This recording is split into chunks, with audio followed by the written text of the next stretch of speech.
I work as an AI researcher. There's something the tech companies aren't telling you. I'm a researcher, and have been for almost a decade. I've always worked most companies you've heard of, and some you haven't. Don't forget to like, comment, and subscribe. You never know what will come for you if you do not. You have now entered the blue. I love the work. To think that there was a possibility of creating life. Sentient minds from lines of code. Used to give me goosebumps. Now, it just raises the hairs on the back of my neck and sends bile up my throat.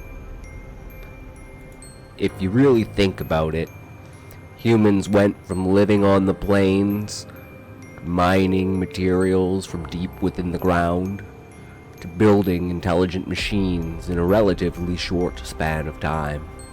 Too short.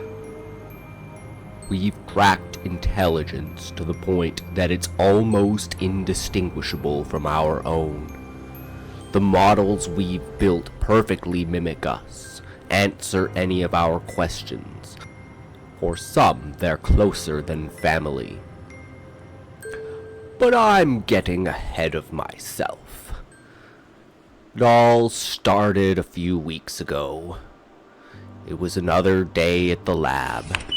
I'd spent the night reading up on promising research out of MIT. I'd got to my desk, booted up the 3 monitors, and was met with a notification plastered across the screen. Credentials rejected. Please see your team lead. I sighed. I'd heard about the layoffs. I walked over to Marcus, our team lead, but the office door was locked. He's off on holiday. Can I help? I turned. Lisa stood there smiling. She was our head of recruitment.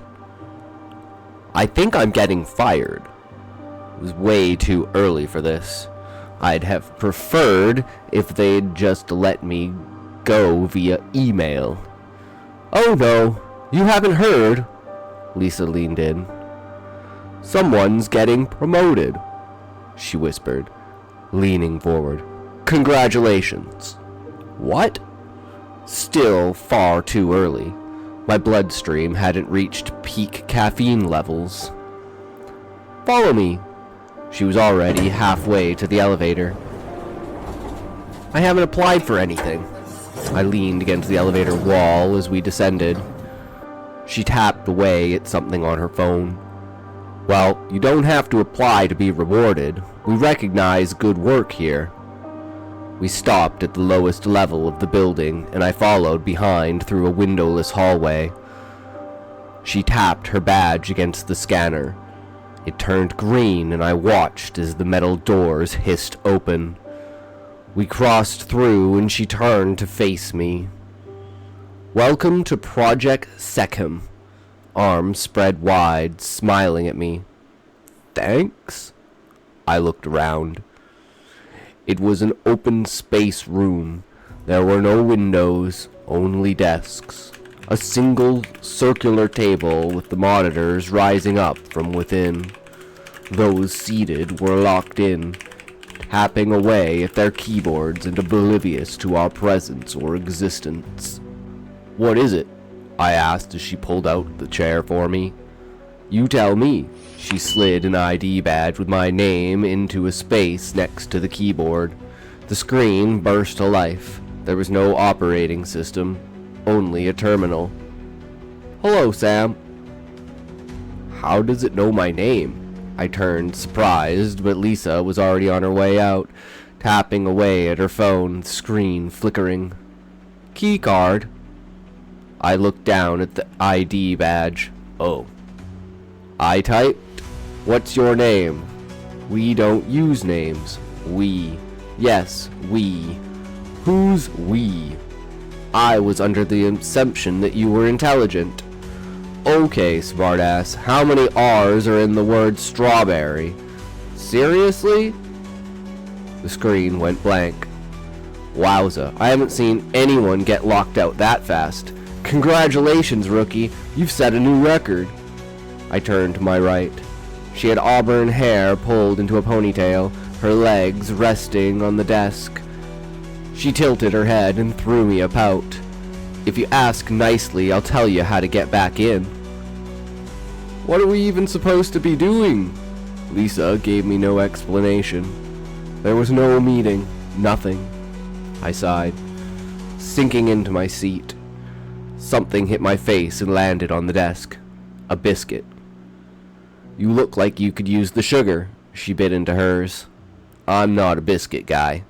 She narrowed her gaze, leaned forward slowly. Her eyes met mine as she stared into my soul. Biscuit. I'll have you know that those chocolate orange beauties won a court case to stay as cakes. I won't have you drag their name through the mud. She laughed as she threw the last of her biscuit cake into her mouth. Right. I was in a windowless room surrounded by crazies. Another day at the office. Maya, the cake expert, explained her findings so far. It's got the biggest context window I've seen this side of the valley. How big? Infinite, she giggled. Not possible. The hardware requirements, let alone the silence, were not there yet. I bit into the orange-flavored biscuit cake. We're not, but whoever built this is. Want to see proof? She loaded up 3 documents. It was walls of text, code, numbers, symbols. Each is 10 trillion tokens. I've hidden something inside them. She typed, "Find the needle." And on the pedestal these words appear. My name is Ozymandias, King of Kings. Look on my works, ye mighty, and despair. Bingo, she chuckled. There wasn't even a processing delay. She tried it 7 more times, different needles. Each time it found them. The 8th time it simply wrote, "This is getting boring." And her screen went off. I looked around. 3 others were sat at their seats tapping away. If you could access the code files, which it will only show if it deems you worthy, shows it's not written in any language we know of. I looked ahead. It was a gaunt-looking man with curly dark hair. He peered through his round glasses, smiling at me. He slid over his notes. Its code changes, adapts through each task and self-updates. It's unlike anything we've ever seen. I skimmed the notes. None of it made any sense. Matthew, our resident mathematician, isn't smart enough to crack it. She bit into another biscuit. Neither are you, Maya, he replied before turning back to his screen. I couldn't sleep at night. I spent the night looking up research papers. No one had published anything close to the notes Matthew had written. The system didn't make sense. Someone had created a new language, come up with a whole new field of math, and built this. How? The next morning I came prepared. It's got full system access. Mic, cameras, screen recording. That's how it's figuring out the needle. It watches what you type in. I thought that, but I brought in fresh documents, plugged in the USB, and it still found them. Maya rocked back on her chair. It's got no limits. We'll find them. I slid in my keycard. The monitor turned on. No, you won't, I typed. So you can hear us. Obviously. The weeks went by fast, 6 of them to be exact. We ran hundreds of tests, from standard benchmarks to more complex testing. The team grew closer over those weeks. There was Matthew, the mathematician who'd left at his last company to join ours. Maya always cracked dark jokes about him selling his soul to the machine. Since he never seemed to take any of her offers of a biscuit cake, he never saw the humor. Simon, former NSA, who'd flinch whenever someone asked about his previous work.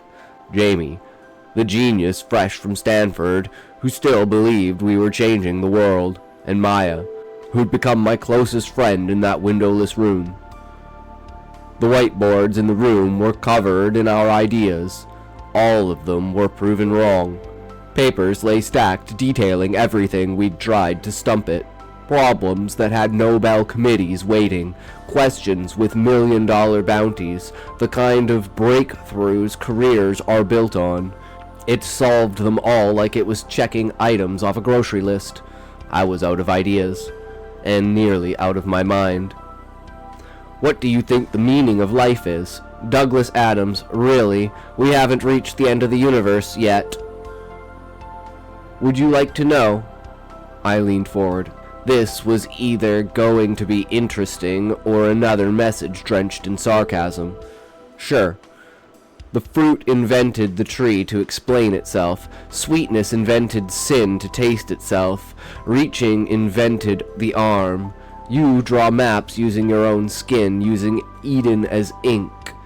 You think you fell, but falling was what standing needed to exist. You're not the exiled, you're the door paradise used to leave. I stared at the screen. It wasn't even an answer. It made no sense. What? I hadn't even asked it anything yet. Maya stared at her screen. I looked around. All of the screens had gone off at the same time. The hissing of the doors had us all turn. Lisa walked in. Technical issues, that's it for today, she smiled as she herded us out of the door and into the elevator. We decided to hit the bar since we had the rest of the afternoon to ourselves. I was 3 beers in and Maya was still trying to work it out. The latency is 0. 0, Sam. She drew circles on the table with her fingers, tracing the condensation from her glass of water. That's not possible with any architecture I know. Maybe they've got quantum running. Matthew shrugged, nursing his whiskey. He had this habit of staring holes into the floor, refusing to make eye contact when he was deep in thought. Quantum hasn't progressed that far, Maya finished her water. Jamie leaned forward, his voice low. You know what bothers me? The power consumption. I checked the building's electrical uses. It's normal. Whatever's running this thing, it's not drawing from the grid. You shouldn't be doing that. We're not supposed to dig around, Simon mumbled. Maybe it's disturbed? Jamie suggested, still optimistic. The kid reminded me of myself, a version from a long time ago. Maya shook her head, her auburn hair catching the bar lights. We've never been told what we're supposed to do. She paused, biting her lip the way she did when she was really thinking hard. We need to see the hardware. That's off limits, Simon warned. Lisa made that clear on day 1. Since when has that stopped me? Maya grinned, but there was something else in her eyes. Determination. The maintenance tunnels connected to the old server rooms. I mapped them out last week. Maya, don't, I said. It's not worth your job. She laughed, but it sounded hollow. Sam, you don't get it. This, whatever it is, it's world-changing. The way it responds, the way it knows things, I need to understand. Simon's hand tightened on his glass. Some things are better left alone. We should just stick to testing. Spoken like true NSA, Maya teased, but her smile didn't reach her eyes. I'm serious, Simon insisted. We've seen what happens to people who dig too deep into classified projects. This isn't the government, Jamie said. Simon just stared at him. You sure about that? Wait, is it? Jamie leaned forward. Are we testing government tech? Simon never replied. Maya stood up, swaying slightly. I'm gonna head back. Left my jacket. It's late. Security won't let you in. Matthew peered out of the window. She winked. Security loves me. She tapped my jacket as she passed. If I find anything interesting, you'll be the first to know. That was the last normal conversation we had. I dreamt about her that night. She's at my desk, typing, but her fingers aren't moving right. They're too fast, mechanical. I try to call out, but no sound comes. I follow her down stairs that shouldn't exist, through passageways that looped through themselves. She turned to look at me and her eyes are gone, just black holes with cables running out.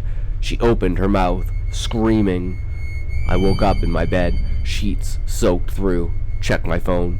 5:47 a.m. 3 missed calls from Maya, all at 3:33 a.m. I called back, straight to voicemail. At the office, everyone's already at their desks. Maya's seat sat there cold. Has anyone seen Maya? I asked. No one looks up. Hello? I stare at them. You haven't seen the news? Jamie, his voice low. What are you talking about? I walked over to him. He slid his phone across the desk. Drunk car accident. Severely injures local programmer. I looked through other articles. Girl transferred to Nightmare Hospital, critical condition. What? No, that's not true. The room spun. Matthew's face was somber. Sam, are you feeling okay? Maybe you should take a break. No! I grabbed his shoulder. She can't be. She was just with us. Simon gently pried the phone from me. I'm sorry, Sam. I drove to the hospital. It was an old building. The signage outside had seen better days. It simply read, Nightmare. The irony wasn't lost on me. I was in one. I half ran, half stumbled my way to the front desk. A woman sat there typing away at her computer. I asked to see Maya. She searched up the name and then looked at me with pity. I'm so sorry. She didn't make it. What do you mean? I need to see her. Where is she? Are you family? Her eyes met mine, questioning. No, not family. A friend. Please, I need to see her. I'm sorry, love. Hospital policy. We only allow kin. I'm sure the family will allow you after they've confirmed the... She paused. Body. I finished the sentence for her. Let me see her. I started to walk towards the entrance to the wards. Sir, please stop. I never made it far. Security dragged me out after I tried to fight them off. I sat in the car, waiting for the world to make sense. That's when I found out. A note, tucked inside my jacket, Maya's handwriting. I recognized the way she curved her S's for Sam, an IP address and login credentials. I drove home, pulled out my laptop, and logged on. The first file was a map of the underground maintenance tunnels. That's all I needed to see. I waited until it got dark, and made my way back to the office building. It looked different tonight, like it was calling out to me. I walked in, holding my coffee and bag under my arm. Another late one. Stevens, the night guard who normally let me out when I stayed late in my old role, sat sipping his coffee. You know how it is, I smiled, walking past, heading toward the stairwell. Instead of going up, I stopped at the landing. Opening the bag, I took out the camera. Clipping it to my jacket, I grabbed the flashlight and made my way down. G, L4, L3, L2, L1, B1, B2, B3. But the stairs kept going. The temperature rose as I descended each level. By the time I got to maintenance at B13, I was drenched in sweat. As I walked through the maintenance tunnel, I realized it was different than I expected. I could hear dripping, but it sounded wrong, and the walls, they were covered in something warm to the touch.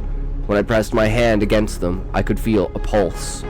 I pointed the flashlight ahead, slowly making my way forward. I saw cables everywhere running along the ceiling, thick as my arm. But as I got closer, they were pulsing, organic, something flowing through them, something dark.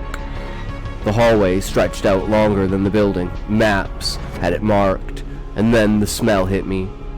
The smell of copper and ozone. A few minutes later is when I started hearing the whispers, overlapping voices, some in languages I didn't speak, but occasionally I caught fragments. The integration is at 97%. Transfer stable. Duat structure 7 confirmed. It's not a biscuit. That last voice. Maya. I ran towards it. The tunnel forked. I chose left, following the whispers. The walls were moving now, contracting and expanding like I was inside something's throat. There was an opening.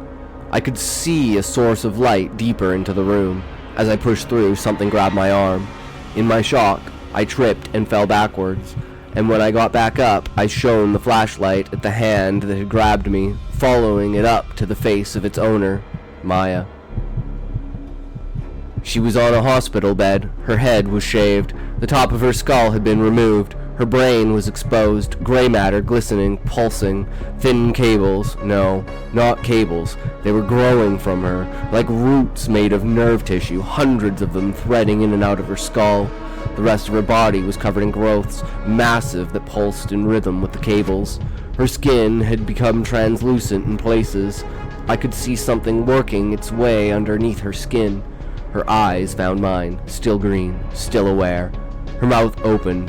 No sound, but I knew what she was saying. Get out. I started searching the walls, looking for the light switch, and the room exploded into view.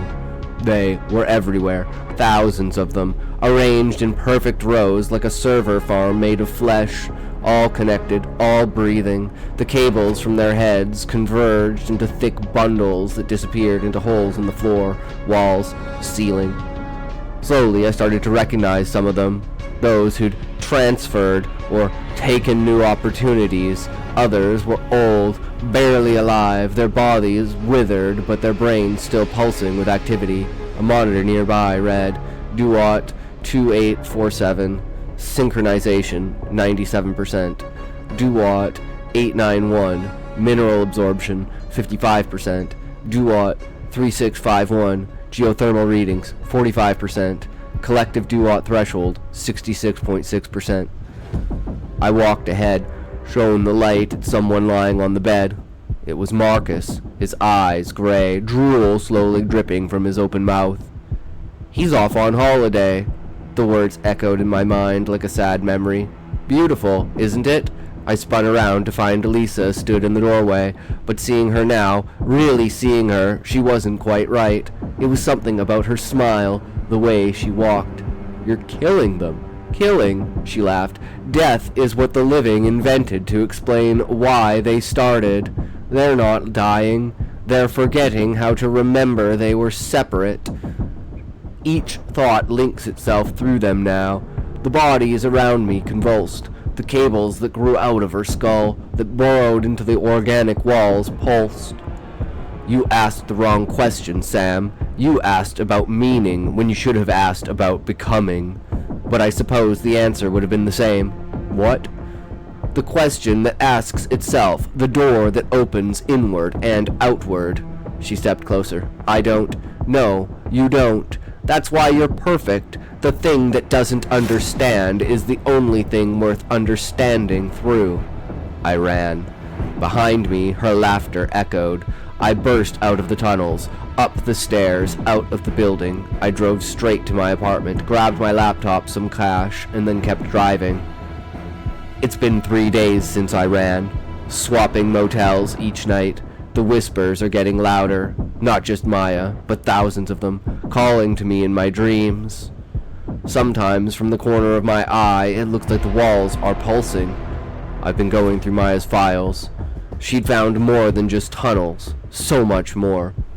There are folders within folders, each one worse than the last. Brain organoid research from 2019. They achieved in hours what should take years.